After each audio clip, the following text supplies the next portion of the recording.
నువ్వు భారతదేశంలో ఉండి ఈ దేశం యొక్క నీరు గాలి అన్నీ నువ్వు పీల్చుకుంటూ ఈ కాన్స్టిట్యూషన్ని గౌరవించాలి అని ఈ కాన్స్టిట్యూషన్ దీంతోనే కదా నువ్వు ఒక ఇదయింది. అలాంటిది నేను భారత్ మాతాకి జై అనను, లేకపోతే నేను ఇంకోటి అన్నను అంటే అది ఎట్లా?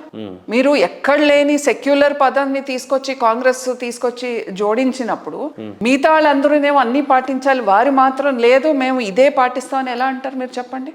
Why can't you question the same with him? Call him and ask him why he's so this one reluctant towards saying Bharat Mata ki jai.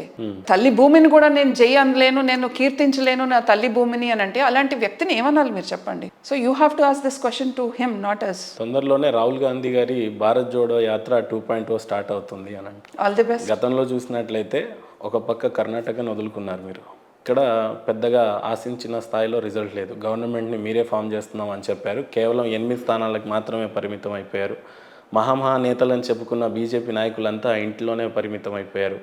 Bandi Sanjay కావచ్చు, ధర్మపురి అరవింద్ కావచ్చు, ఈటల రాజేందర్ కావచ్చు, రఘునందన్ రావు గారు కావచ్చు, మీకైతే టికెటే రాని పరిస్థితి. ఏ రకంగా చూస్తారు దీన్ని? ఒకటి భారత్ జోడో యాత్రతో ఇవాళ ప్రభుత్వాలు మారిపోయినాయి అని మీరు అంటే, మరి ఇదే భారత్ జోడో యాత్ర అటు ఛత్తీస్గఢ్లోనూ జరిగింది, అటు రాజస్థాన్లోనూ జరిగింది, మిగిలిన చోట్ల కూడా జరిగిందిగా. వారి ప్రభుత్వం ఉన్న చోట మరి ఎందుకు భారతీయ జనతా పార్టీ వచ్చింది? Why don't you see it that way?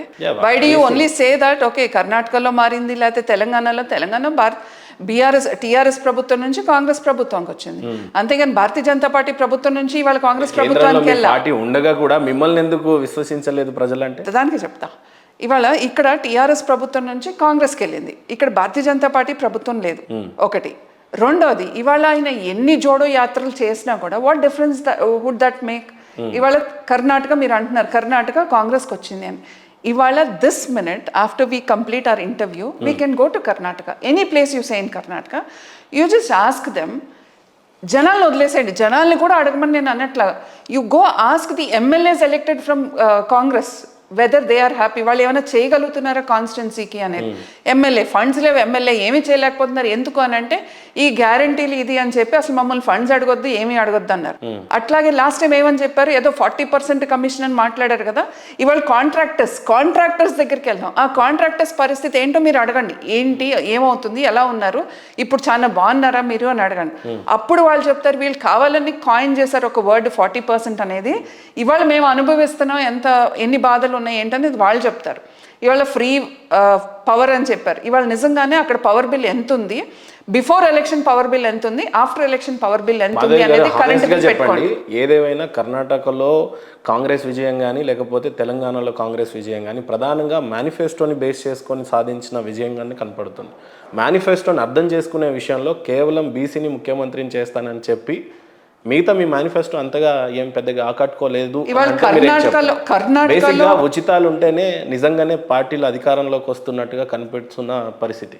So BJP manifesto design చేసే విషయంలో వైఫల్యం చెందుతుంది అని అంటే ఏం చెప్తారు? ఇవాళ కర్ణాటకలో అట్లీస్ట్ అండ్ తెలంగాణలో ఈ రెండిట్లో ఇవాళ కాంగ్రెస్ పార్టీ అధికారంలోకి వచ్చింది అని అంటే కొంత డెఫినెట్గా ఉచితాలతోనే.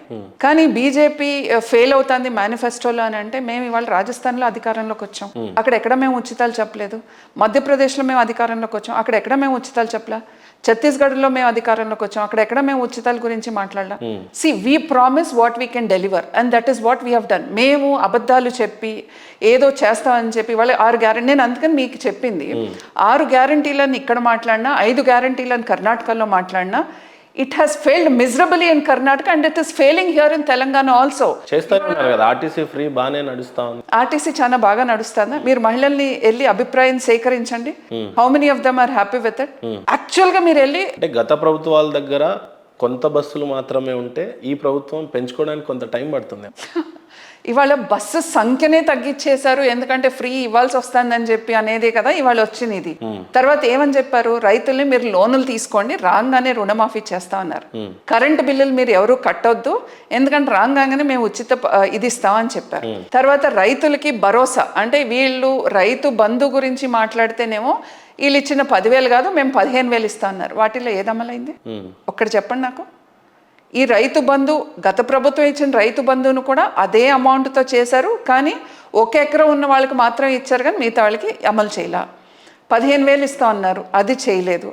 తర్వాత ఏమన్నారు, కరెంటు బిల్లులు కట్టొద్దు అన్నారు. మరి ఏది ఉచిత కరెంటు గురించి ఏది ఇప్పుడు మీరు కట్టొద్దు, నేను రాగానే చేసేస్తాను, మాకు వీ హ్యావ్ లైక్ మాకు రోడ్ మ్యాప్ ఉంది ఎలా చేయాలి ఏంటి అనేది అన్ని ఉన్నప్పుడు పార్టీలోకి వచ్చి ఎన్ని సంవత్సరాలు వస్తుంది? 10 సంవత్సరాలు అయిపోయింది, కంప్లీటెడ్ 10 years. ఒక్కసారి కూడా టికెట్ వరించలేదా మిమ్మల్ని? అడగలేదు. ఇవాళ కొన్ని సార్లు కొన్ని సందర్భాలు చూసుకొని పార్టీ విల్ డిసైడ్ వెన్. పనికిరారా మాధవి గారు ఎమ్మెల్యేగా కంటెస్ట్ చేయడానికి? పనికిరారా? అది పార్టీను అనలేదు, నేను 10 సంవత్సరాలుగా మీరు ఒక నాయకురాలుగా ఖచ్చితంగా టికెట్లు తీసుకోవాలి, అధికారంలోకి రావాలి అని అంటారు. ఇంకా they are better persons already there on the ground, అందుకని రాలేదేమో. ఇప్పుడు even I too should work. ఇప్పుడు నేను కూడా కాన్స్టిట్యున్సీ చూసుకుని నేను పని చేయాలి కదా. ఇప్పుడు మొన్న కామారెడ్డిలో గెలిచిన వెంకటరెడ్డి గారు ఎన్ని సంవత్సరాలు అయిన పార్టీలోకి వచ్చి? పైడి రాకేష్ రెడ్డి గారు వచ్చి ఎన్ని రోజులు అవుతుంది? ఇలాంటి వాళ్ళు చూస్తే జస్ట్ వచ్చి 1 year 2 years కాకుండా వాళ్ళకి టికెట్ వరించింది. 10 సంవత్సరాలుగా పార్టీ కోసం చేస్తున్న మీ హార్డ్ వర్క్ కావచ్చు, ఈ డిబేట్స్లలో పార్టీ పక్షాన్ని నుండి మీరు కొట్లాడిన విషయాలు కావచ్చు, ఈ రోజున మీకు టికెట్ రాకపోవడం ఏ రకంగా చూడవచ్చు? సేమ్ మీలాగానే ఇంకొకరు కాంగ్రెస్లో కల్వ సుజాత లాంటి వాళ్ళు కొంతమంది ఉన్నారు.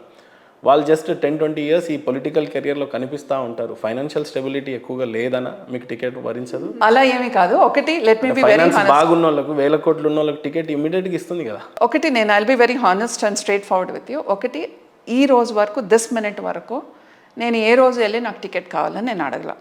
ఇవాళ పార్టీ ఒక అవకాశం అందరికీ ఇచ్చింది, ఎవరెవరికి కావాలో వచ్చి అప్లై చేసుకోవచ్చు అన్నారు. I never ask for it because I was not prepared for it yet.